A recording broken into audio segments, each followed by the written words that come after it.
Hi, I'm Sam Edis.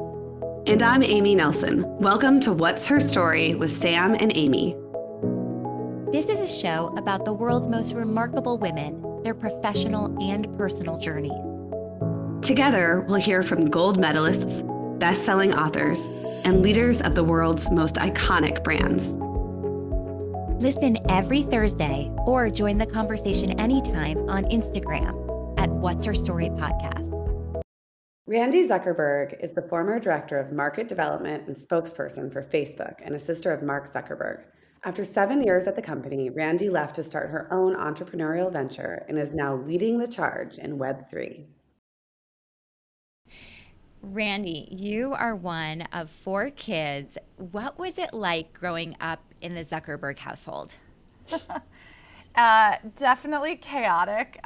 Amy, my hat is off to you. Having grown up with 4 kids, I bow down before a mom of 4. I think I didn't quite appreciate how challenging it must have been until I had 3 kids of my own, and it was like, hell, no way, there's a 4th here. But, you know, we grew up, it was like, I think people would be shocked at how normal our household was growing up and how kind of wildly different interests everyone had. You know, pretty sure I was like that mean bully oldest sibling who like sent my sisters to therapy for years. So now when I see my own kids doing it to one another, it hits a little harder. What's the age? Go ahead, Amy. Yeah, like what's the age range between the 4 of you? Yeah, there's about 2 years between everyone, 2 to 3 years. So my poor mom spent about a full decade pregnant. I once asked if I could borrow any of her 80s clothing for an 80s party, and she's like, sorry, I only have maternity clothing from the 80s. Like that's all I have. So I feel like the 3 of us can relate to that now.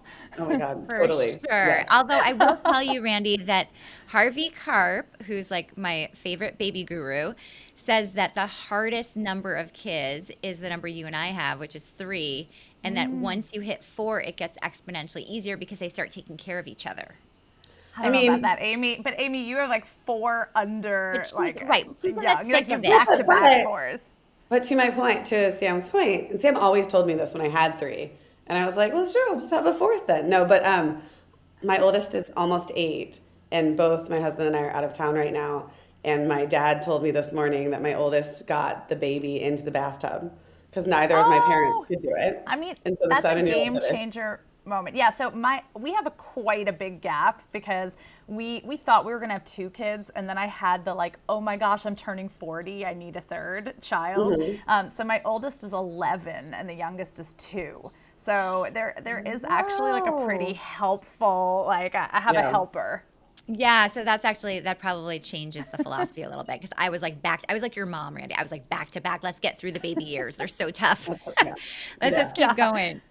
Totally. So now that I have experienced it firsthand, my mom can do no wrong in my life anymore. I'm just like, I bow before you, Mom. It is so funny. Like my relationship, my mother's amazing, but I think like when I was in my 20s and early 30s, I was like, I'm living my life. Like I don't need my mom. She's great, but like we're different people. And then I became a mother and I was like, oh my gosh, like my mother is the most sacred person on earth. Yeah, like she can do no wrong. She's amazing. How did she do this? Like it's a really interesting reframing. Totally. So of course, you know, I thought I had my own independent life, and then the pandemic hit and I had just had a newborn baby. So we had just had the youngest, and I found myself back living with my parents again for 2 years. So There you go. Everything comes full circle. That's wild. That's wild. Okay, so I want to go to Randi Zuckerberg, the mogul, because I think that what's so incredible about you is you've really been able to build your own brand, right?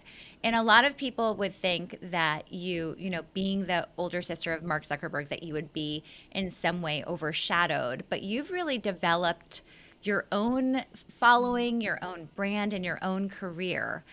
How have you done that? Well, it's funny. I love how, thank you for saying that, first of all. And I love how we segued right from me talking about moving back in with my mom and dad at 40 to you calling me a mogul. I was like, You know what? You know what, Randy? Moguls find a way to make it work. Thank you. But I was just like, oh, are they regretting having me on this podcast now? Because clearly I'm winning at life right now. It's funny you say that. And I loved working at Facebook and starting my career there. I was in Silicon Valley for almost a decade. And it was just the most incredible experience. But you're right. I had this kind of moment in my early 30s where I realized if someone wrote a book about the story of my life, I wouldn't be the lead character in it. And that was kind of a really shocking realization. And I think it's a realization a lot of women have. I don't think it's just like me having a famous brother. I think a lot of women are the supporting character in their own lives. And I realized that in my early 30s, and I was like, okay, it is time for a drastic change in my life right now. And that's when I feel like I really jumped in as, starting my own company, pursuing my own dreams a lot more. And it's taken a long time. I think it, probably took me almost a decade since then for me to really feel like I was making an impact on my own. What was the first day like after you left Facebook?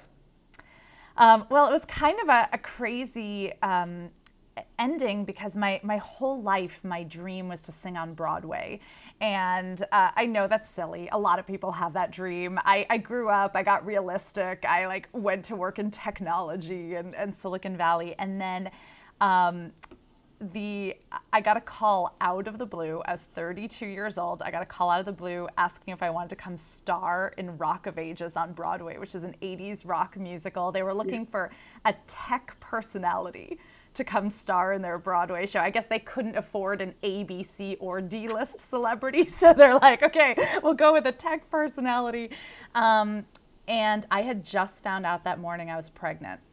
And so I was like, this is the sign that the universe is giving me to shake up my life and to focus on myself.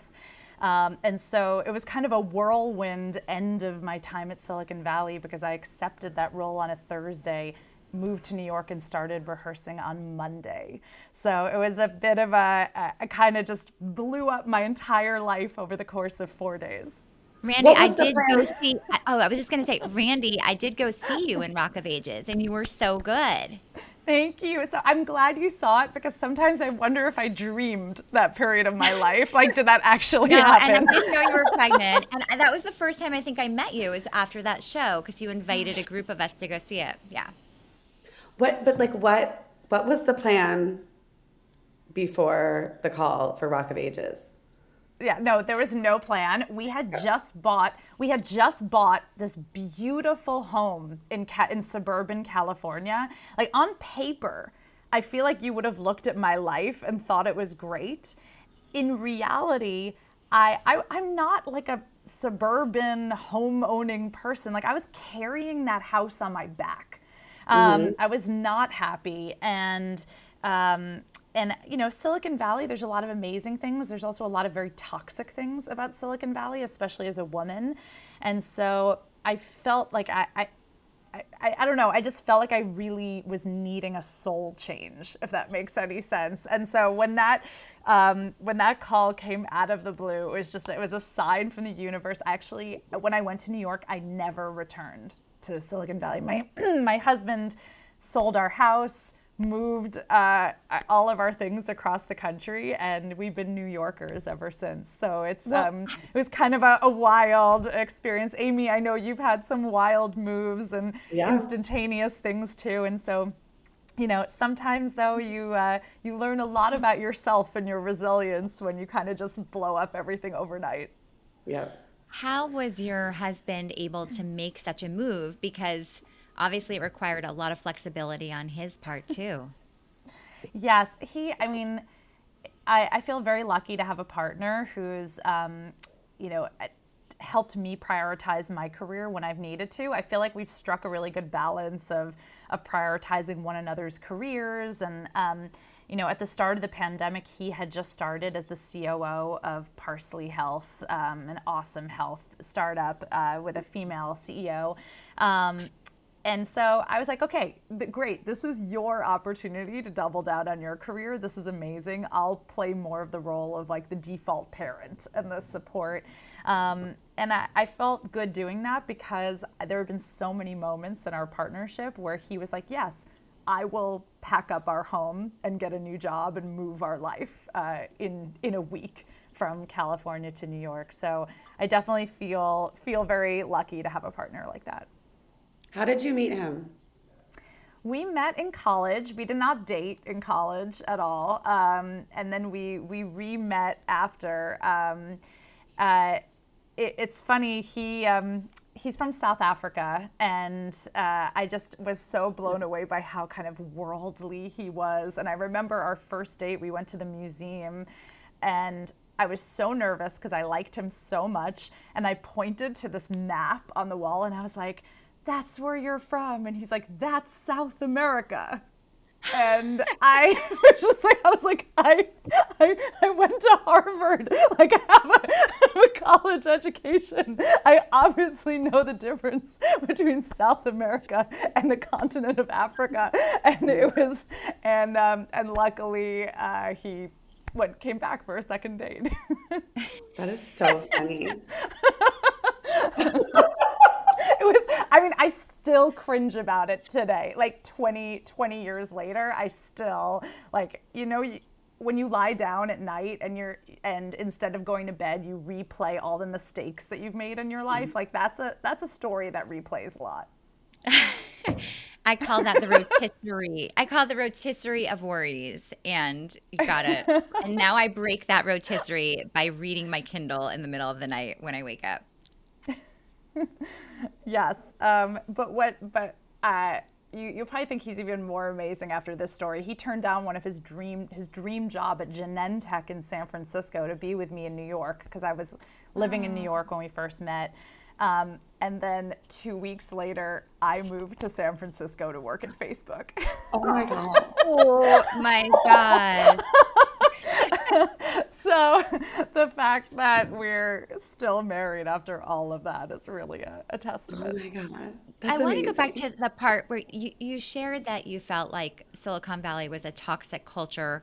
What was toxic about it? I think from the outside, it's hard to understand. We hear that all the time, but if you don't live it, what does that mean exactly on a daily basis?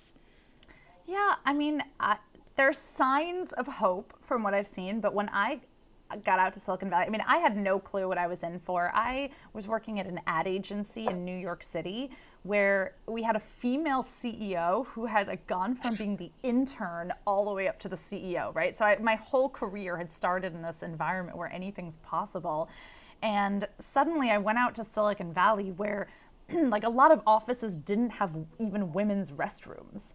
And people would come to Facebook for a meeting, ask me for coffee, and then realize that I was the one running the meeting that they were going to. I often say that my biggest advantage in life was that when I would email with people, they would think emailing with Randi was a dude.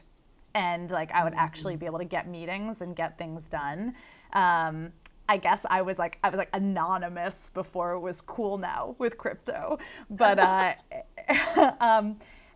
so that's the kind of environment. So on one hand, here I was at the cutting edge of all of this amazing innovation of Web 2 and pushing forward a whole new industry. And on the other hand, it was so difficult to get things done being the only woman in the room and just always an uphill battle. How did you change that culture at Facebook, or how were you instrumental in sort of making sure that environment didn't mirror the rest of Silicon Valley? Yeah, and I think, obviously all of these tech companies have a long way to go still. I do think that bringing in Sheryl Sandberg was a huge turning point early on in Facebook. And that really made a big difference in the culture. It at least made the female employees feel seen and heard and excited and hopeful. And because of that, I think that was a real turning point for a lot of executive teams across Silicon Valley to really think about investing in female leadership. It's crazy. Until that moment, I think I could count the number of female executives on one hand in Silicon Valley. Now, when you look at venture firms, it's pretty weird if a venture firm doesn't have a female partner. It was not weird 15 years ago. It was strange to find a female VC.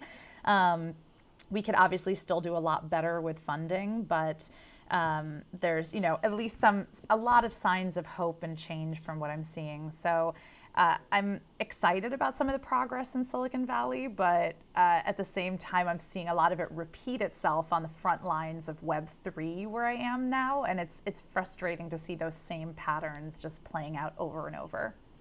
Well, let's talk about Web3. I mean, you've done a lot of things since you went out on your own in 2011, around then. I mean, so many things. We could spend 5 hours talking about it, but we're really interested in what you're doing today in Web3. So, why did you get involved? What drew you to this brand new frontier that sometimes makes my head hurt because it's learning something completely new once again? It definitely makes my head hurt on a daily basis. And it's funny, I feel like most of the things that have happened in my career have been kind of happy accidents or luck because I've had my eyes open for accidents. It's interesting because I talked a little bit about this split identity that I had with Silicon Valley and being an artist. And I always felt I was a little too artsy for the tech world, and I was a little too techy for the arts world, and I never really fit into either of those. And suddenly, about a year ago, I started getting all of these calls from investors and companies saying, Randi, we really need the skill set of someone who can evaluate both an artistic project and a tech project because we want to get into NFTs. And so we need someone who can speak both of those languages. And so I didn't really set out to get into crypto or to go down that world, but it was like the last 20 years of my career all made sense in one moment. There's a small group of us that can understand how to work with artists and speak techie language. And I was like, all right, put me in, coach. This is my moment. That's awesome. So what was the first entrance into it? I mean, it still is like the Wild West. How have you educated yourself and how much do you feel like you know today? I mean, it's an insane learning curve. I would say I got into the space in September 2021. So it hasn't, 8-9 months that I've been in the space. I was speaking on a panel at NFT NYC last year, and I had my phone out writing down words that my fellow panelists were saying because I had no clue half the things that they were even saying. And they would get to me and say, Randi, what do you think? And I'd just be like, my fellow panelists summed it up so well. There is absolutely nothing that I have to add, that could be better. And then I would go home and look at this list on my phone of, a dozen vocabulary words and be like, okay, I don't know what a DAO is. I don't know what I need to figure out all of the stuff going on in the blockchain. What is Solana? And so little by little, I started to educate myself, and I definitely went slow, and that's something that I would recommend to a lot of people. There's a lot of vocabulary and lingo when it comes to crypto and Web3. There's a lot of chaos. Anytime you're on the front lines is something new. So just kind of sitting in that environment and learning from people around you and absorbing content, I think is the best way to get started. And before I knew it, I found myself advising about 20 different NFT collections and founders, and then becoming a Web3 founder myself. So it's definitely been a wacky, wild learning curve. Which company did you found? I know you've advised many companies. What is your company about and what's it called? Yes, it's called Hug. And we've named it Hugged because so much of crypto is so intimidating and unwelcoming. And it's like those early days of Web 2. It's, 98% men.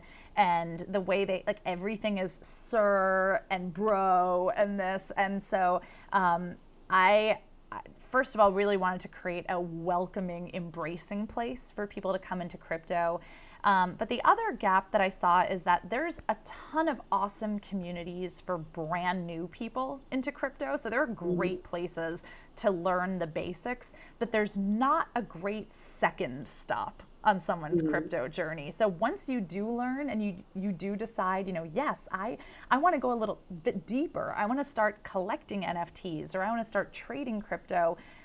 There's no second stop that's friendly for women and diverse artists and founders in the space. You go straight from the friendly newcomer communities to like the super bro alpha communities. Right. And so I wanted Hug to be like the friendliest second stop on someone's Web3 journey. Well, I love that. And one of the reasons I love it, we began this conversation going into Web3 talking about Silicon Valley and how it can be a hostile place for women or other marginalized communities, and that there's a risk of Web3 becoming like that as well. So do you think that we're starting differently today than we did in the Valley? Like, do you think we're starting from a different place and that it will be more inclusive? I would say in certain areas of crypto, it's pretty demoralizing what you see when you look in the straight up like trading cryptocurrencies. I think that's why for me, I've really loved focusing on the NFT world, because you do start to see the culture changing there. I mean, a lot of women can relate to buying art and collecting art. So that is a great gateway into crypto. I find it's very difficult to convince a woman to just like open a crypto wallet and start buying and trading and doing all this like decentralized finance. And but I can convince a woman to check out art and purchase it with Ethereum and help her start her Web3 journey that way. But to your point, Amy, which is such a good one, I've definitely noticed, because it is a new world, the kind of people that are winning early on are people who have disposable income to just, to throw around and test things. And so I've tried really hard, even in our own community, to even take a back seat myself and not be kind of the voice that's heard, because at the end of the day, I mean, I am a white woman with privilege who's had success in business. And so my point of view on my own personal finance is really, probably not a typical view that most people coming into crypto would have. So in our community, I'm really proud of it's 60% BIPOC creators and collectors, almost 80% women. And I really try to have my voice be a very distant one in the chorus of voices. But I appreciate that and completely get it. And I think that makes so much sense. But there's one thing I want to like dig into with this with Hug, because it is creating a place where everybody can get involved. But you've been a champion of women in so many different ways, right? You've invested in so many female-founded startups. I think that Hug is creating this incredible space. So one question I have that I don't know the answer to is, what role do female friendships play in your adult life? Wow, it's such a great question. And one thing I will say is one thing that shocked me about Web3 is how collaborative women are with one another. I almost feel like I have had to unlearn everything that I've been taught. I feel like our generation, we were taught that women compete and that one woman's success is your failure. And like being happy for a friend was always tinged with a little bit of jealousy at the same time.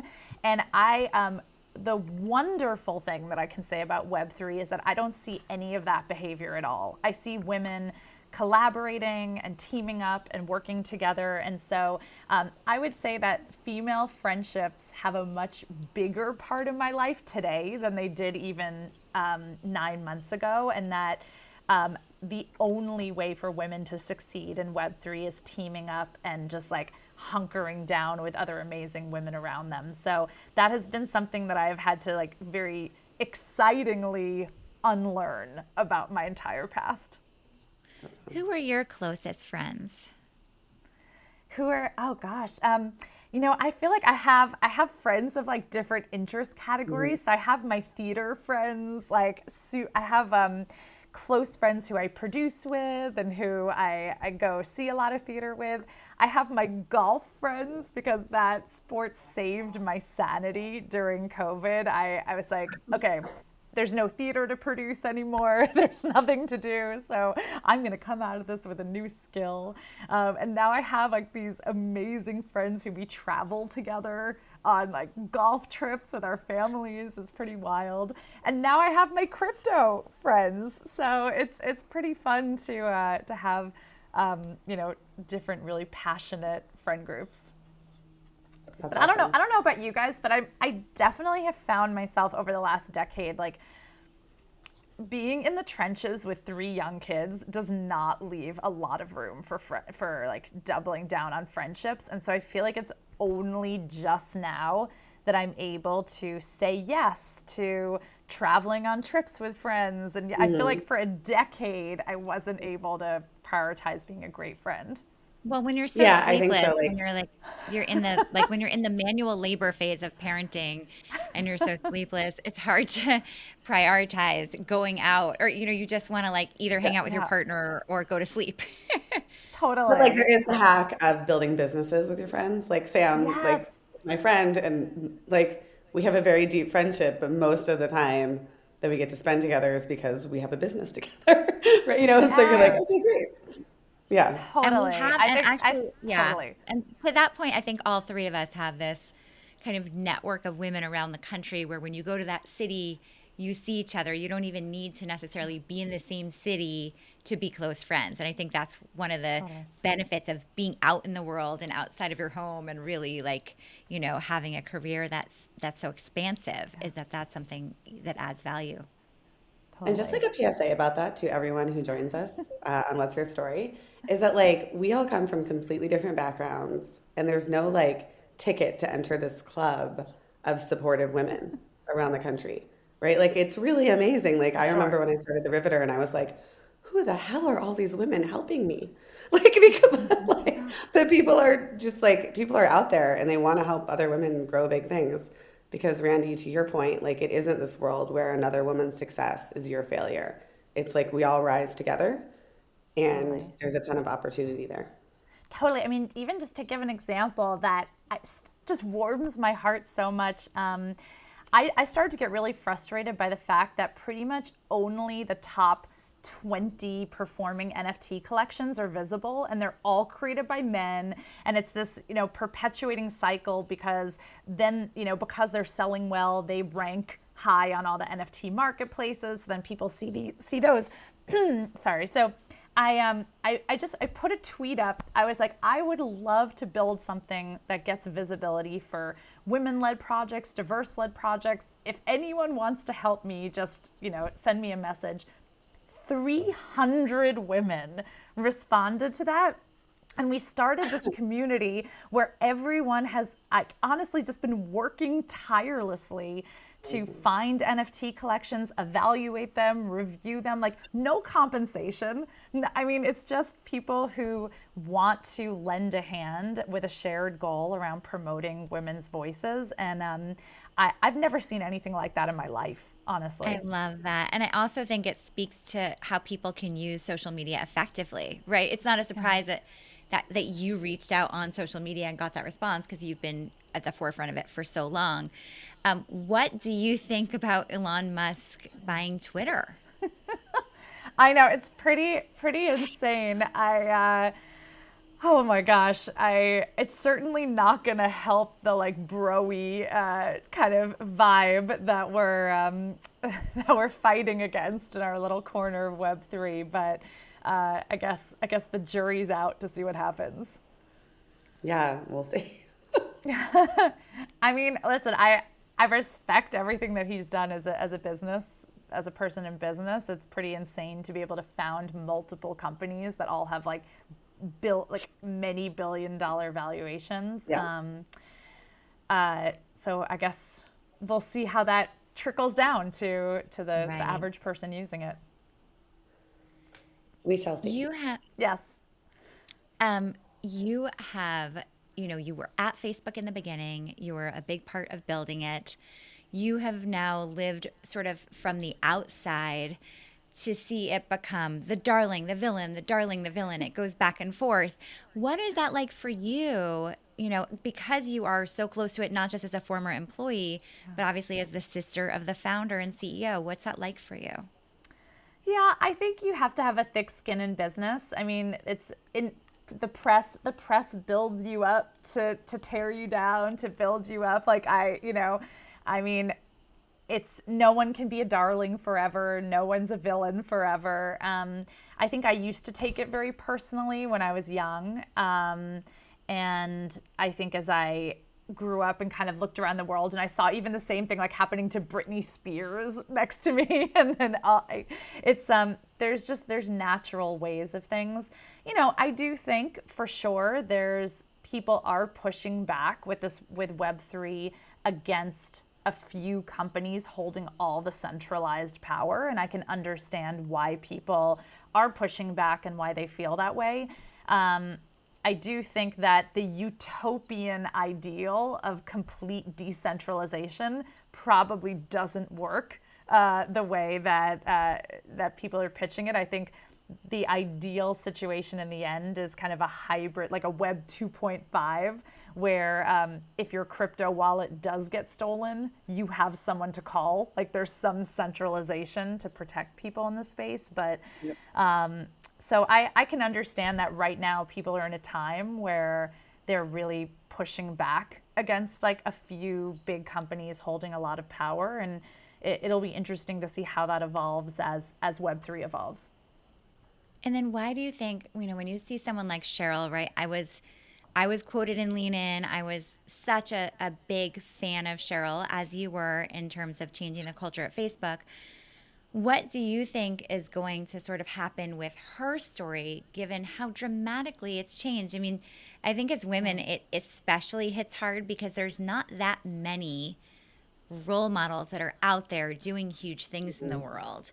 And so it almost feels personal to all of us when someone you sort of, saw as this beacon of hope is taken down.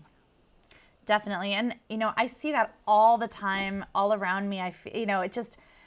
It hits a little harder when it's like women being taken down. And I feel like especially even in the crypto world that I see myself in right now, the men can do no wrong. They're out there raising $75 million in a few hours on nothing, right? On like pixelated pictures. Whereas, the women around me are facing constant takedowns, often by other female reporters, of like, oh, you're not like elevating this voice enough. You're not doing this, oh, you're too like well off to give advice. You're not well enough off to give advice. And I just at some point, it's like, when is that going to end? Like the takedown of like the female role model. And of course, people need to be held accountable for their actions 100%. But it hits a little harder because the men are not getting that same takedown treatment. Well, we have a long way to go. Sorry, I didn't mean to like get on like the soapbox there, and like I literally saw in the last week like a male crypto project raise $75 million with no roadmap, nothing, and I saw a female project that's been like grinding for months and months, like just have this like stupid takedown by a female reporter, and I was like, this is not helping the situation. Like we need to this is frustrating. Oh my God. Speaking of positivity, you are such a positive person. What is it like for you, or I should say this differently, you're such a positive person, what gets you down? That's a great question. I mean, well, for sure, I think as a mom, you're only as happy as your least happy child at the moment. So, we've definitely addressing the situation with the pandemic and re-entering life has been stressful. Um, you know, but I do think, I feel lucky to have a lot to be grateful for in my life. And I have found at least that even though, things might be in chaos around me, it often takes the same amount of energy to be positive than to be negative, which I know is like probably a silly, super cheesy, ridiculous thing to say. But it's, they often say in method acting, like I learned in psychology, if you just by smiling in the mirror, it actually like lights up a positive area of your brain.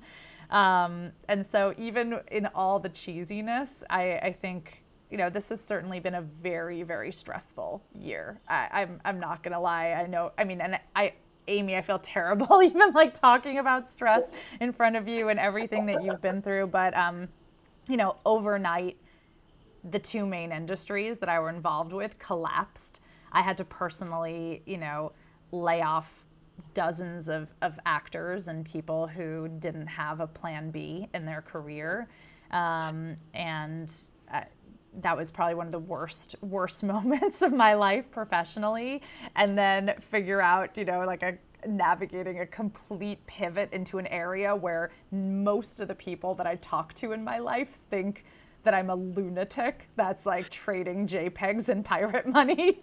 So, I feel like sometimes you have to just be self-aware enough to laugh about it, and embrace the silliness in the situation.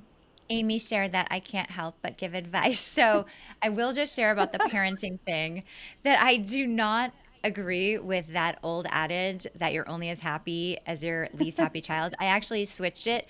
You're only as happy as your happiest child, because otherwise you will be perpetually miserable, especially when you have 3 kids or more. Yeah. Okay, I can't do like that. that. I'm adopting that. Thank you. That's good advice, and I'm going to adopt that. Both of you are very positive people, and it's really important, even in times of extreme stress, to surround yourself and to remember to be positive, right? Because it's just life, right? Like terrible things are going to happen. And I think in the pandemic, we all learned a lot of lessons about how to deal with terrible things. And Randy, as you know, I had to shut down all the riveter spaces and terminate so many jobs, and it was so hard. It was hard to do that with people, but I think all you can do is try to live with grace. Yes, absolutely.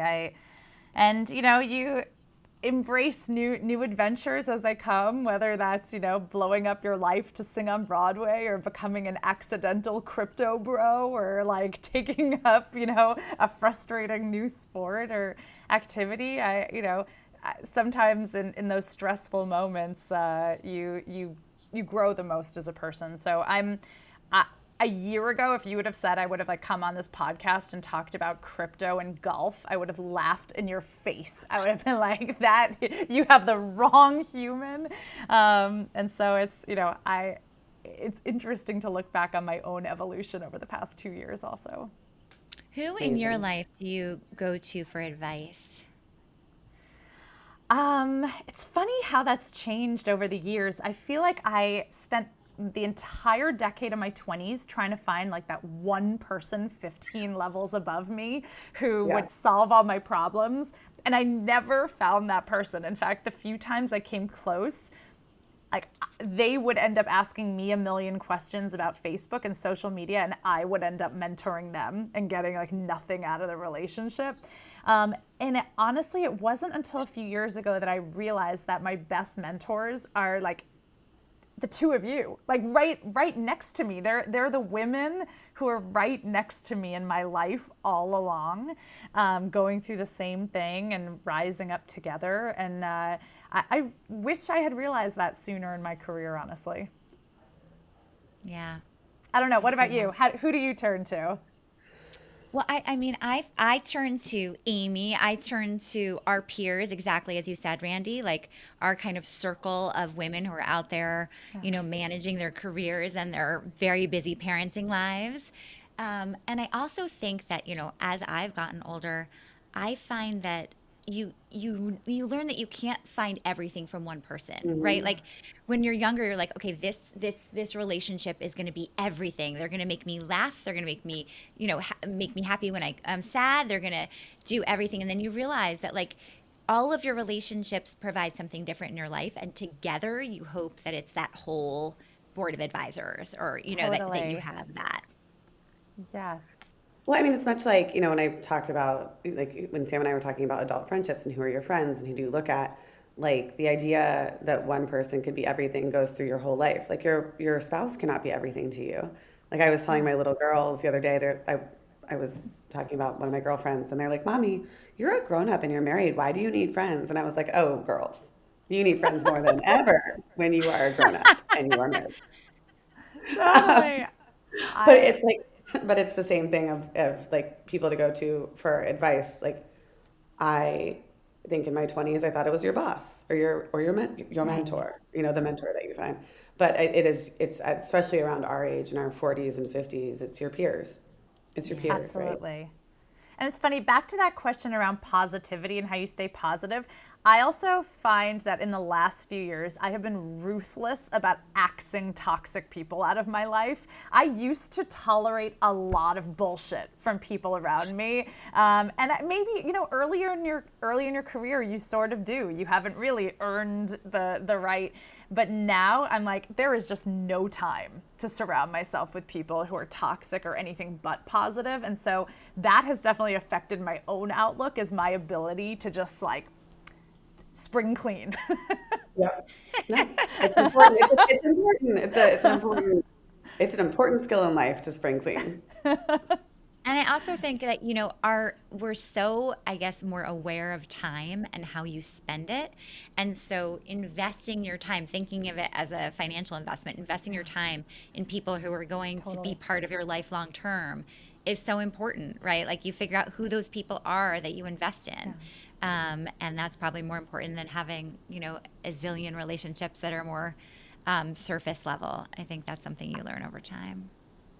Absolutely. I've also spring cleaned, as we talked about, all the high heels out of my closet too, because I don't have time for toxic people, and I don't have time for a heel that's over 2 inches. Totally. Oh my God, Amy and I had an event last night that we hosted in LA, and I wore heels, like high heels, for the first time in probably years, and I feel like I'm suffering today.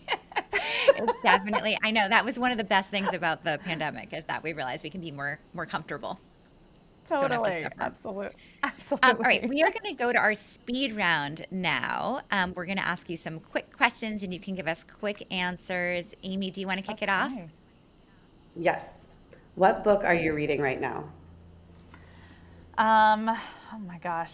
Do people read books when they're starting companies and have kids? That's like a horrible, horrible question. No. Okay, I'm reading our friend Bobby Rebell's book about how to learn tips for your children about finance, and it's an awesome book. Raising It's an Financial amazing book. Yes. Grown-ups. Yep. Love it. We had her on the podcast recently. She's awesome, and it's an awesome book. I've already learned so much. Oh, I forgot it's my question now. Um, I'm like, Sam. what's your morning routine? I have about 14 cups of coffee. I know this is good health advice. We have three different children that go to 3 schools with the exact same drop off time. So morning is just running around like a lunatic with a lot of coffee. Grab a child and bring them to school. I can relate to that a lot. Oh my God, that's so funny. What is your nighttime routine? Okay, well, I love nighttime. Everyone in my house goes to bed pretty early, and I'm a late night owl, and so I get to enjoy like 3, 4 hours to myself. So I put on like some TV in the background. I sit and I work. I'll like take a bath. I'll do like my whole face routine. I feel like it's my time every night to like have the whole house to myself, which I love. I spend way too much time on my phone probably than I should. That's healthy at night. Who leaves you starstruck? Oh my gosh. So many people. I think some of like the incredible female politicians that are just like pushing the boulder uphill right now. I know like the two of you have met Stacey Abrams, who would like, I know if I ever met her, would I would just, I don't even know if I know what to say. I'd be so starstruck. So I don't know how you did it. We'll make it happen. We'll make it Yeah. happen. Well, actually, Stacey Abrams' business partner, I recommended her to the list, and she joined the list last year. So next time you're in Amazing. Atlanta, you can meet with Laura and Stacey for sure. Yeah. Let's Oh do my a gosh. power dinner in Atlanta. And Randy Let's, can Yes. let's do it, Em. That's a good idea. Let's do it. I'm so there. Randy, Yeah. that'll So that's be your that's excuse to go to Atlanta. Yes, for sure. great. She's my starstruck girl crush for sure. Okay. Love it. Amazing. So Lou Burns has been listening to the interview, and he joins us at the end of each show with a male perspective and often asks us the question. He's like, why didn't Sam and Amy ask this? I love it. I mean, we talked about like golf and crypto. We're like, so let's. I'm down with the male perspective. We were all over the place. This was incredible. I was laughing my ass off, you know? It's just admiring your energy, your light. You just bring so much to this platform. Thank you so much for being on our show. Thank you. There was one other guest who left me starstruck. Basically, my brain just shut off, and I was just like in the podcast, you know, and I couldn't think of you. Did that to me. I don't know what it was or why or how, but you did it to me again. So I'm literally like, what do I ask her? Because I want to focus on you. I don't want to focus on the other Zuckerberg, right? You know, and I want to focus on because I asked Amy, like, how did they line this up? She said you're one of the investor in her company, and you do so much for women, you know. And hearing that, you know, and being a chance to be a male on this show, and I can experience how much you want to actually help other women so that they can have a platform and they can take off. You know, it like I want to do the same thing. Yeah. You know, I'm so inspired. You know, this has been really, really good for me. Thank you so much for being here, though. Lou, I'm so glad you said that because, I mean, even in our crypto community in Hug, some of the most incredibly valued participants in the community are men who are in there like fighting the fight to support women and support diverse communities. And I'm so grateful for the men that share that vision also. So thank you for saying that. And I do have to say I am a proud investor in Amy and Sam. I just think the world of both of you, of everything that you do to uplift women and share stories so authentically. It's really just an honor to be here with both of you. Thank you, Randy. And I do want to ask, how can Lou get involved in Hug? Like realistically, like what are the steps? Like how could he get off this call and then become involved? Okay. Well, the first thing I'm going to say is that if you're new to crypto, Hug is a second stop in crypto. So I'm going to recommend to start with Curious Addy Trading Club, which is a crypto community for total newcomers. It's the hands down best community for onboarding into crypto. Once you've played around there and you decide, you know, that you want to go a little deeper down the rabbit hole, come find me because I'm all the way down there. Then I would check out thehug.xyz and everything we're doing there, because we are taking people on that next journey to either become founders in Web3, create their own NFT collections, become big collectors of crypto and NFTs. And so once you've fallen and become a degen, as people say in crypto, come find me at the Hug, and we'll be delighted to hug you with open arms. Randy, I have a final imagine? question. Oh, go ahead, Lou. Yes. I was going to ask you, where do you imagine Hug to be like in the next 10 years? I hope that Hug will become kind of, well, there are two directions we're trying to go. The first is we're trying to launch almost like a TripAdvisor of Web3 companies, so that you could go on and search for an NFT collection by the type of founder or the social cause it supports and kind of see reviews on it. The other side is I think there's an entire new skill set that's going to be in demand with Web3 of this curator level of the internet, of people who understand enough to curate artists and curate different information for websites and for companies. And so I'm hoping that Hug can become kind of the default curate as a platform. So Sam, the thing about Randy that I will never get over is how lovely she is about telling these stories like other people would just never share. But like Randy always shares the unvarnished truth about her own life, her career, everything. And I just feel like that's so rare. She can also laugh at herself, which I love. That is one of my favorite qualities about her and just anyone. But also she really her positivity is contagious and I love it. And you're right. I mean, she was laughing about the fact that she moved in with her parents during the pandemic. She laughs about her, trials and failures. And I also thought she was pretty honest in talking about Mark and Sheryl and Facebook. She really didn't shy away from it. We've had some guests on our show who kind of ask us to take things out or get nervous when we ask the hard questions. And we always feel like it's our responsibility to ask the hard questions, but she handled our hard questions with such grace. I love it. She is amazing. She is incredible. And I am really excited to dig in further with her offline about Web3. And hopefully we can come back to everyone here and give you more guidance because I think it's something we all need to embrace. Absolutely. Coming soon, there might be a What's Her Story NFT collection, thanks to Randy's inspiration. Thanks for listening to What's Her Story with Sam and Amy. We would appreciate it if you leave a review wherever you get your podcasts. And of course, connect with us on social media at What's Her Story Podcast. What's Her Story with Sam and Amy is powered by my company, The Riveter, at theriveter.co, and Sam's company, Park Place Payments, at parkplacepayments.com. Thanks to our producer, Stacey Para, and our male perspective, Lou Burns.